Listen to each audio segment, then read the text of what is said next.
모든 것을 좀 판가름하는 기준이 있습니다. 어떤 것이 좋다, 어떤 것은 안 좋다, 이런 식으로 판가름하는 기준이 있는데, 얼마 전 기사를 보다가 첫 인상을 판가름하는 기준이라는 제목을 보고 흥미가 생겼습니다. 첫 인상을 판가름하는 것이 뭘까요? 한번 생각해 보시기 바랍니다. 무엇이 첫 인상을 판가름할까요? 여러 가지가 있겠지만 저도 이제 그래서 그 흥미가 생겨서 그 기사를 클릭해서 열어봤더니 그 눈가 주름, 다크서클이 있냐 없냐 라는 광고 기사였습니다. 생기 있고 깨끗한 눈가로 첫인상의 호감을 찾자, 뭐 이런 식으로 제목을 그럴듯해서 딱 들어갔는데, 그래서 좀 당황스러웠지만 뭐 어쨌든 그러한 우리의 무언가를 판가름하는, 판단하는 기준이 있다라는 것이죠. 그 논어에 보면은 군자는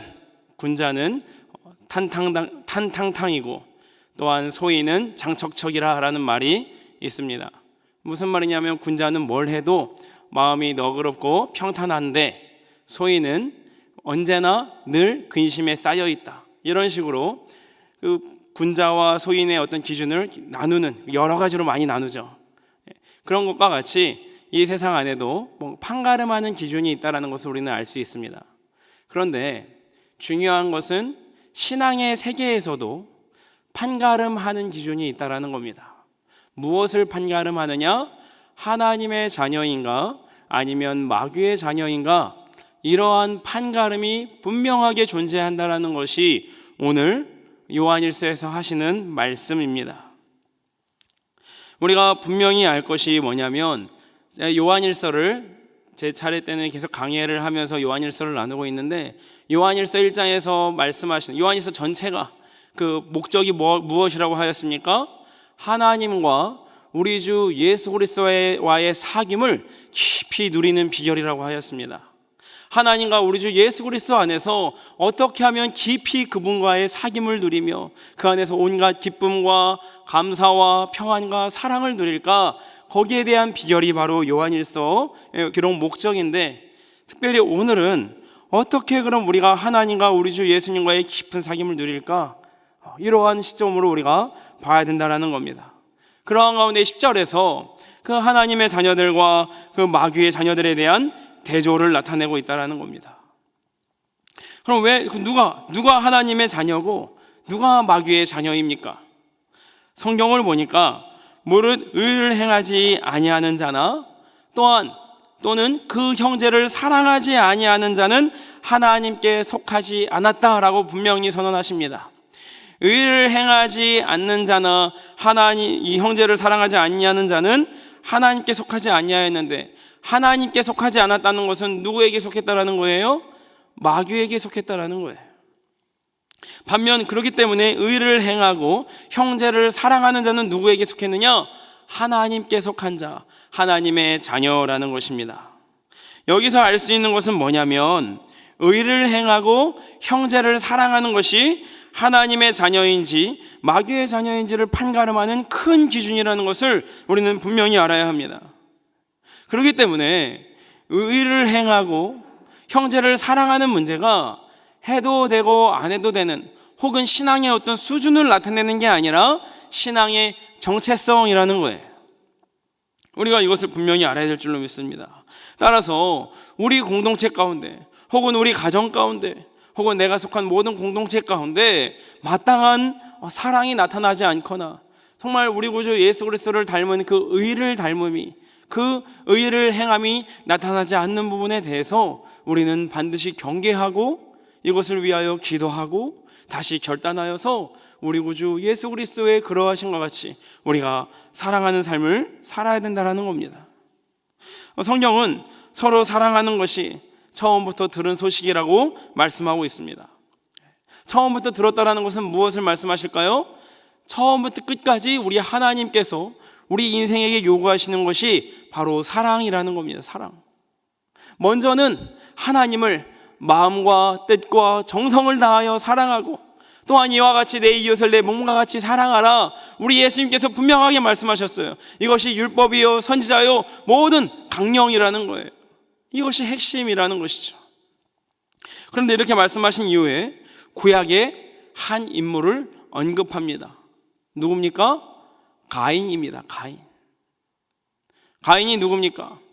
우리 주일학교 아이들이 거의 처음으로 이제 설교를 들었을 때 접하게 되는 인물이지 않습니까? 요한일서 3장 12절에 이렇게 말씀하고 계십니다. 우리 같이 읽겠습니다. 가인같이 하지 말라. 그는 악한 자에게 속하여 그 아우를 죽였으니 어떤 이유로 죽였느냐? 자기의 행위는 악하고 그의 아우의 행위는 의로움이라. 아멘. 이 가인이 아벨을 죽인 것이 그 이유가 뭐라고 말씀하십니까? 이 가인이 악한 자에게 속했고 또한 의로운 아우를 시기하였다라고 합니다. 이 가인과 아벨의 관계는 앞으로 있게 될 모든 세상에 속한 자녀들과 하나님의 자녀들과의 그러한 대조, 그러한 관계를 대표한다라고 볼 수 있습니다. 가인이 아벨을 왜 죽였습니까? 의로운 아우를 시기했기 때문에, 악한 자에게 속했기 때문에. 그렇기 때문에 성경은 이 가인과 같이 마귀에게 속한 세상이 하나님께 속한 신자들을 미워하는 것을 이상하게 여기지 말라라고 말씀하셨습니다. 우리 신자가 의를 행하고 우리 신자가 사랑하는 삶을 사는 것이 마땅한데, 그러한 삶을 두고 보지 않는 존재들이 바로 세상에 속한 존재들이에요. 그러한 세상은 끊임없이 하나님께 속한 자녀들, 그 하나님의 계명을 지키기에 힘쓰고자 하는 그러한 자녀들, 그러한 신자들을 끊임없이 괴롭힌다라는 거예요. 그게 이 세상의 모습이라는 거죠. 그렇기 때문에 성경은 이 마귀에게 속한 세상이 하나님께 속한 신자를 미워하는 것을 이상하게 여기지 말라라고 말씀하시는 거예요. 얼마 전에 이 신방 전화를 하다가 우리 구역 집사님에게 들은 기도 제목이 있습니다. 기도 제목으로 말씀을 하시는데, 자신이 이제 그 직장에서 나는 이제 기독교인이기 때문에, 그리스도인이기 때문에 술을 먹지 않겠습니다, 이렇게 선언을 하고 회식의 자리마다 술을 먹지 않았다고 해요. 근데 그 직장 동료들이 그 집사님을 왕따를 시키고 또 듣는 자리에서 험담을 막 한다는 거예요. 자기만 교회를 다니나, 자기만 예수님을 믿나, 이런 식으로 험담을 하면서, 또한 왜 이렇게 교회는 편협하냐, 왜 이렇게 교회는 세상과 배척하려고 하냐, 뭔가 어우러지려고 하지 않느냐, 이런 식으로 그 집사님이 듣는 자리에서 그런 식으로 말을 한다는 거예요. 저는 그 기도 제목을 듣고 나서 마음에, 근데 한편에 너무나 기뻤어요. 저는 그 말을 듣는데 위로가 됐어요. 여전히 그 하나님의 뜻을 자신이 속한 모든 곳에 드러내고자, 나의 그 신앙을 주님 앞에 드러내고자, 그 사람들 앞에 드러내고자 여전히 애쓰고 여전히 힘쓰는 신자가 있구나.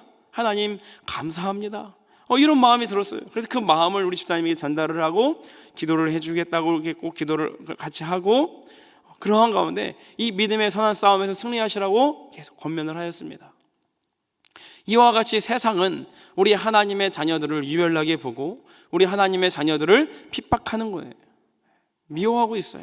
우리는 예수 그리스도의 그 복음의 진리를 붙든 이 신자들은 미움을 받을 수밖에 없다는 것을 분명히 아셔야 돼요. 그러나 우리의 어떤 윤리적인 잘못이나 우리의 부족함으로 말미암아 미움받으라는 것은 절대 아닙니다.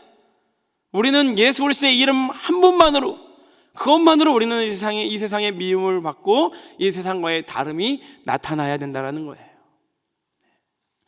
그러나 우리에게 위로가 있습니다. 신자가 세상으로부터 미움을 받는다는데 뭐가 위로입니까?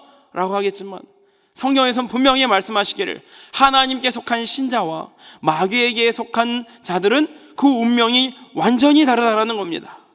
이 14절에 뭐라고 말씀을 하십니까? 우리 14절 같이 함께 읽겠습니다. 우리는 형제를 사랑함으로 사망에서 옮겨 생명으로 들어간 줄을 알거니와 사랑하지 아니하는 자는 사망에 머물러 있느니라. 아멘. 그 신자는 어떤 자입니까? 형제를 사랑함으로 말미암아 사망에서 생명으로 옮겨간 줄을 아는 존재라고 하였습니다. 내가 사망에서 옮겨 생명으로 들어간 줄을 아는 존재, 무엇을 통해서 안다라고 하였습니까? 형제를 사랑함으로 말미암아 내가 그것을 안다라는 거예요. 쉽게 말해서 내가 구원받았음을, 우리가 구원받았음을 어떻게 알 수 있습니까? 형제를 사랑함으로 말미암아 내가 예수 그리스도의 사랑을 제대로 깨닫고 그에 합당하게 회개를 하고 정말 예수님을 내가 인격적으로 나의 주인으로 믿는구나.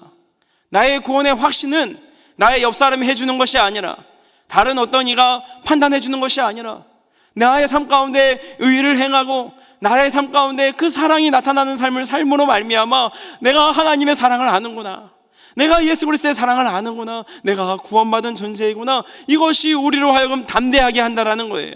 그것으로 우리가 구원받았음을 안다라는 거예요. 그런데 반면에 이 세상에 속하고 형제를 사랑하지 아니하는 자는 어디에 머물러 있습니까? 여전히 사망에 머물러 있다라는 거예요. 여전히 영원한 진노의 형벌에 머물러 있다라는 거예요.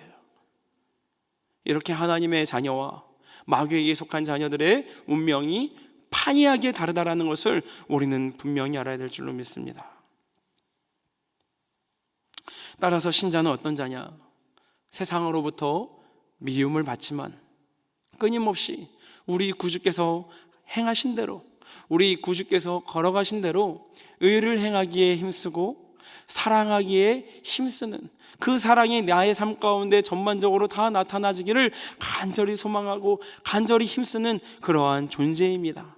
그게 바로 신자이고 그게 바로 진정한 의미에서의 그리스도인이라는 것입니다.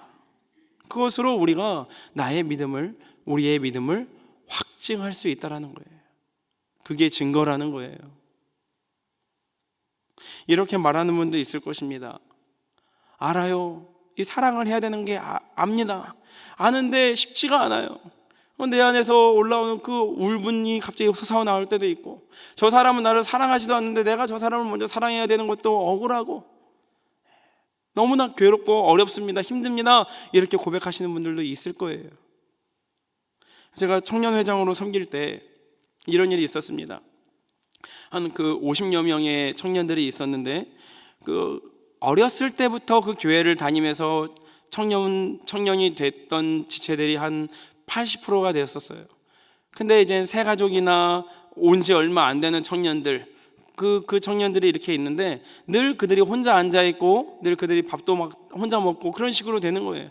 그래서 제가 너무나 좀 속상하고 안타까워서 우리 기존의 청년 회원들에게 좀 이렇게 한 명 혹은 두 명이 한 명을 좀 이렇게 책임지고 같이 함께 이렇게 사랑을 좀 했으면 좋겠다, 챙겨줬으면 좋겠다, 이렇게 권면을 하고 했는데, 그 기존의 청년이었던 지체 중에 한 명이 저한테 이런 말을 하는 거예요. 왜 굳이 그렇게 해야 되느냐, 서로 낯설지 않냐, 그 사람들도 부담스러워하고 우리도 부담스럽다, 우리도 그냥 이렇게 공동체가 있으니까 그들은 또 그들대로 같이 이렇게 친해지면 되지 않느냐, 이런 식으로 이렇게 말을 하는 거예요. 저는 그 말을 듣고 너무나 마음이 아팠고 또 거기에 대해서 권면도 하고 했던 것이 이 말씀을 준비하면서 기억이 났습니다. 그런데 우리의 모습을 한번 돌아보시기 바랍니다. 우리가 여기에서 크게 다른가요?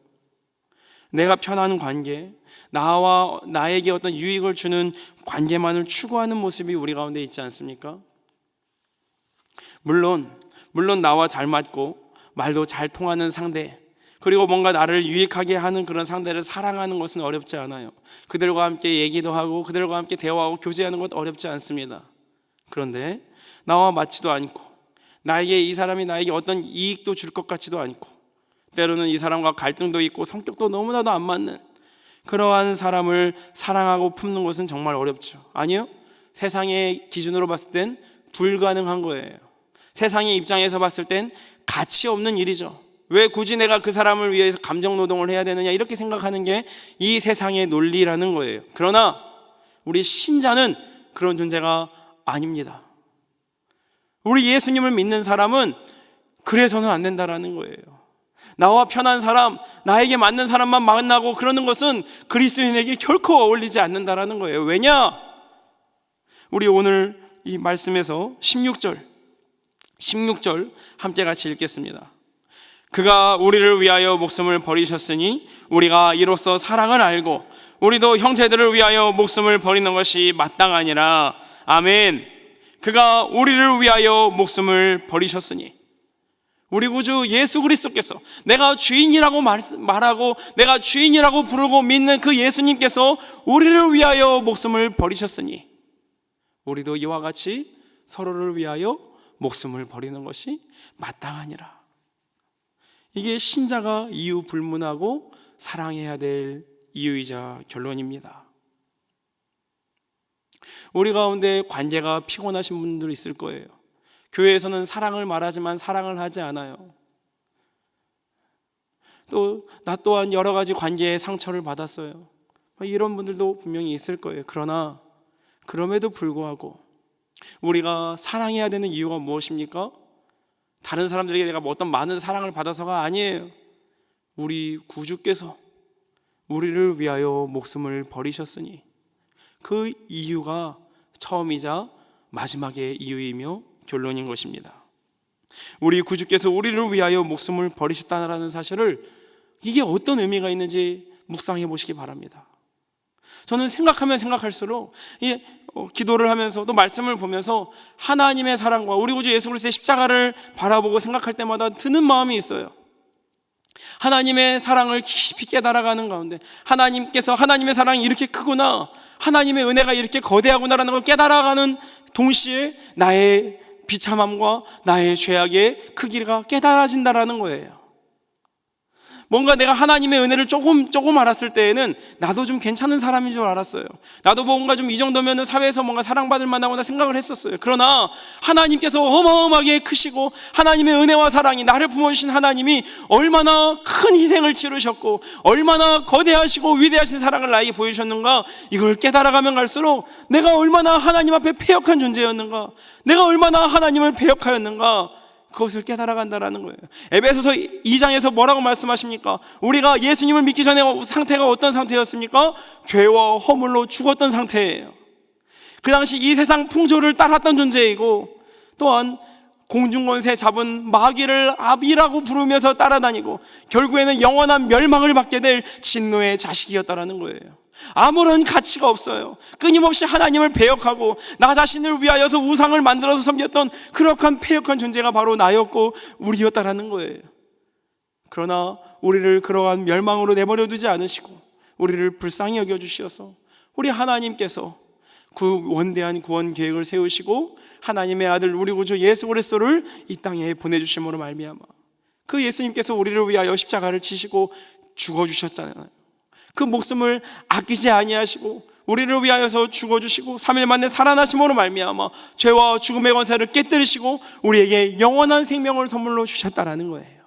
우리는 이러한 이 은혜를 받을 만한 자격이 전혀 없음에도 불구하고 우리 하나님께서 우리를 여전히 사랑하시고 여전히 우리를 불러주셨다라는 거예요. 이러한 사실을 우리가 믿는다면, 이러한 예수 그리스도의 사랑을 바라볼 때 우리는 사랑을 알 수 있습니다.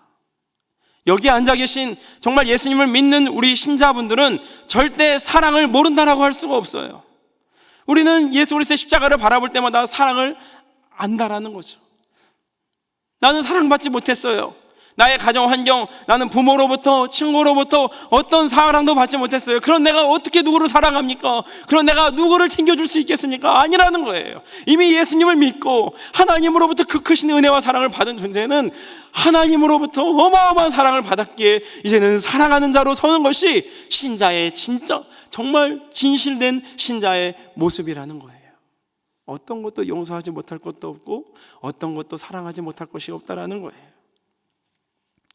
그럼 이제 우리 고민은 이것입니다. 내가 왜 사랑해야 됩니까가 아니라 그럼 내가 어떻게 사랑해야 됩니까? 이런 고민이 되셔야 된다는 거예요. 하나님께서 나에게 만나게 하신 부모님, 하나님께서 나에게 만나게 하신 자녀, 하나님께서 나에게 만나게 하신 모든 관계들을 하나님, 내가 어떻게 사랑해야겠습니까?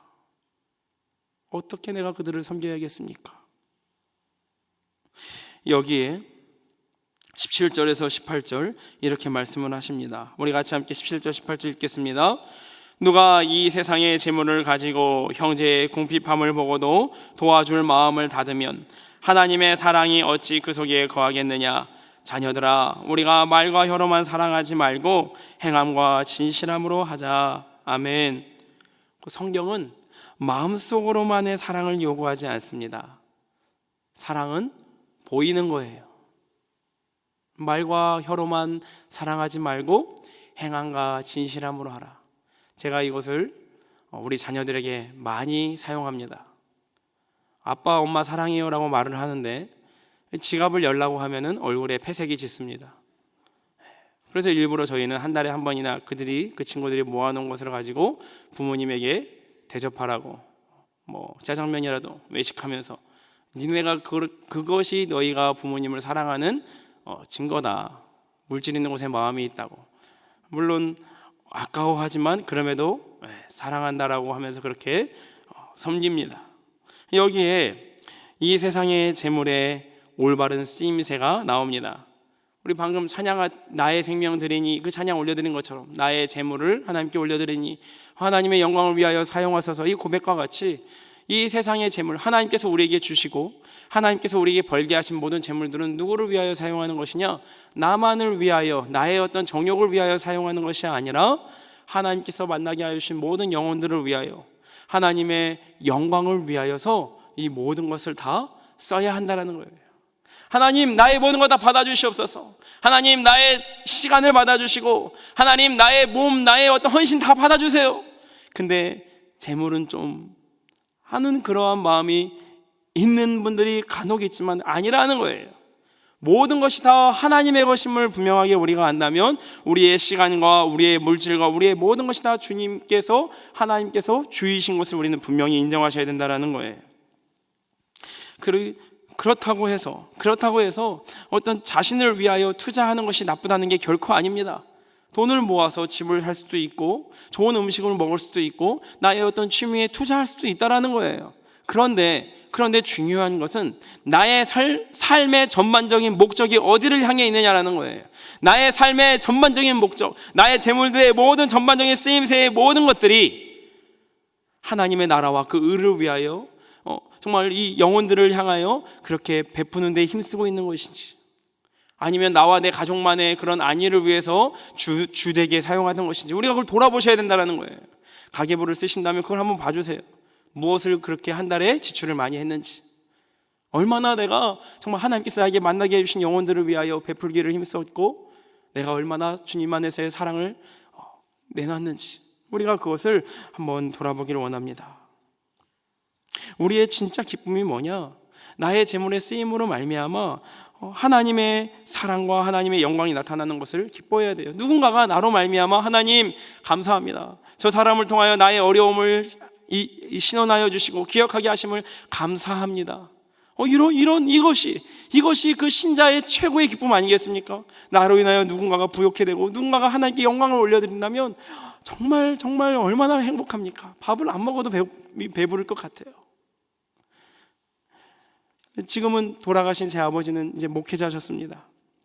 당시 그 시골에서 수도권으로 그 일을 찾아서 혹은 공부하기 위해서 온 청년들이 많았고 학생들도 많았어요. 저희 아버지도 개척교회이시지만 그런 학생들과 청년들이 많이 우리 집에서 막 먹고 자고 입히고 또 막 그 직장도 연결해 주시고 그렇게 우리 부모님이 계속해서 그분들에게 이렇게 힘을 써주셨어요. 근데 사실 저는 우리 부모님에 대해서 원망을 엄청 많이 했습니다. 경제적으로도 너무나 어려워서 막 집에 걸려오는 전화는 압류, 어떤 막 법원에서도 전화 온 적도 있고 그런 식으로 경제도 너무나 어려운데 그런 마음 가운데 원망도 있었고 불평도 있었죠. 그러다 나중에 아버지 장례식 때 제가 상주로 있으면서 그때 은혜를 입었던 사람들이 와가지고 너희 아버지가 이러이러하게 나에게 이런 은혜를 베풀었다. 10년 전에 20년 전에 내가 정말 아무런 의지할 것도 없을 때 아버지가 이렇게 해주셨다. 그 말을 듣는데 제 마음 가운데에는 너무 많은 후회감이 들어오는 거예요. 아버지 그런 더 효도하지 못하고 워낙 제가 이제 거의 20살을 넘었을 때 이렇게 돌아가셔가지고 아버지께 너무나 죄송하고 동시에 선배 그리스도인으로서의 그런 모습을 보여주신 것에 대해서 너무나 감사한 거예요. 제가 말하고자 하는 것은 이렇게 물질로 사랑을 베풀었더니 더 큰 복이 찾아와요, 이걸 말하는 게 아니에요. 우리가 어떤 환경에 있든지 간에, 우리가 가난하든 부하든 어떤 상황에 있든 우리는 여전히 우리 주님의 사랑을 나타내고 우리 주님의 사랑을 전해야 할 사명이 있다라는 것입니다. 우리가 모든 나의 말과 모든 나의 행동으로 그리고 모든 나의 행함과 진실함으로 말미암아 나의 사랑이 나타나져야 된다는 거예요. 나의 말을 들음으로 말미암아 듣는 이들이 정말 그 여름에 마시는 냉수와 같이 마음 가운데 시원함을 느끼고 기쁨을 느끼고 자존감이 회복되어지고, 그것이 우리 신자들의 당연한 언어 생활이고 당연한 우리의 언행이라는 거예요. 그게 바로 우리 신자의 기쁨이고 신자됨의 확증인 것입니다. 결론입니다. 우리 신자는 누굽니까? 하나님의 아들 우리 구주 예수 그리스도로 인하여서 사랑을 알고 그 사랑을 경험한 자들입니다. 이러한 사랑을 경험한 자들은 마땅히 세상으로부터 미움을 받고 세상으로부터 유별난 사람 취급을 받는다고 할지라도 끊임없이 사랑을 행하기를, 의를 행하기를 포기하지 않는 사람입니다. 그게 바로 신자입니다. 내가 속한 모든 곳에서 하나님의 사랑을 마땅히 드러내야 된다는 거예요. 우리가 사랑을 베풀 대상이 어디에 있겠을까요? 결코 멀리 있지 않아요. 어떤 아프리카에 제대로 밥을 먹지 못하는 그런 아이들도 우리가 사랑을 해야겠지만, 정말 사랑해야 될 대상은 내 바로 옆에 있는 존재들이라는 거예요. 나의 가족이 될 수 있고 나의 이웃이 될 수도 있고 우리 교회의 공동체 구역원님들이 될 수도 있어요. 우리가 연말마다 그런 일들이 많이 있는 것 같아요. 아직 저는 그런 전화를 아직 못 받아봤지만 어떤 구역원으로 말미암아 상처를 받아서 다른 곳으로 가고 싶어요. 이런 어떤 상처로 말미암아 어떤 것이 나를 괴롭게 해요. 이런 전화를 많이 받는다고 해요. 우리가 다시 한번 생각해 봅시다. 하나님께서 오늘날 나를 이 교회로 불러주시고 나를 신자로 불러주신 것이 어떤 이유가 있겠습니까? 그냥 내가 원하는 사람, 내가 원하는 공동체, 나를 만족시켜줄 사람, 내가 편한 곳, 그곳만을 가고 그러한 사람만을 만나라고 주님께서 나를 불러주신 게 아니라는 거예요. 우리 주님께서 우리를 사랑하셨듯 우리도 서로 사랑하라라고, 우리 예수님께서 우리를 위하여 목숨을 버리셨으니 마땅히 너희도 형제를 위하여 목숨을 버리라라고, 그러한 사명을 우리에게 분명히 주셨다라는 거예요. 그렇다면 하나님께서 나를 누구를 만나게 하시든 간에 하나님 저 사람을 만나게 하여 주시니 하나님 분명한 이유가 있을 것이라 믿습니다. 그것을 통하여서 폐역한 우리를 품어주신 예수 그리스도의 사랑을 깨닫게 하여 주시고 우리 주님을 더욱더 닮아갈 수 있는 기회와 계기로 삼을 수 있도록 도와주시옵소서. 이러한 기도가 신자의 마땅한 기도라는 것입니다. 이것이 바로 우리 신자의 마땅한 도전이고 신자의 마땅히 힘써야 할 삶이라는 것입니다. 이러한 신자에게 합당한 삶이 드러날 때, 의를 행하고 형제를 사랑하는 것이 날마다 우리 가운데 드러나고 그것에 대해서 애쓸 때 바로 서두에 말씀드렸다시피 하나님과 우리 주 예수 그리스도와의 그 사귐을 깊이 누릴 수 있다는 것입니다. 그 하나님과 예수 그리스도 안에서의 사귐으로 말미암아 우리의 기쁨을 충만히 누릴 수 있다는 거예요. 이렇게 사랑이 드러날 때, 내가 공동체 가운데 저 사람이 나를 사랑하지 않으면 내가 먼저 사랑하려고 할 때 우리 교회가 회복되어지고 우리 가정이 회복되어지고 우리 사회와 우리 민족이 회복되어지리라 믿습니다. 회복이 다른 게 아니에요. 우리 자녀들이나 우리 부모님들이나 우리 가족의 회복이 뭐가 있겠습니까? 경제적으로 부유해지는 게 회복입니까? 우리 교회가 뭐가 회복이겠습니까? 예수님께서 우리를 사랑하신 그것을 내가 그 사랑으로 드러냈을 때, 나의 말로 말미암아 누군가 오늘 하루 행복하고 할 때, 그때 교회됨이 드러나는 것 아닙니까? 그때 세상이 교회는 다르구나 이걸 깨닫지 않겠습니까? 그걸 우리가 바라봐야 되지 않겠습니까? 그게 교회죠. 나에게 상처 준 사람을 생각하는 게 아니라 도리어 예수님의 십자가 생각하면서 고난 기억하면서 하나님 내가 사랑할 수 있게 해주셔서 감사합니다. 나의 힘으로는 못합니다. 하나님 도와주시옵소서. 끊임없이 사랑을 추구하고 그러므로 말미암아 우리 사랑하는 교회가, 우리 사랑하는 가정이 주님의 사랑으로 충만하기를.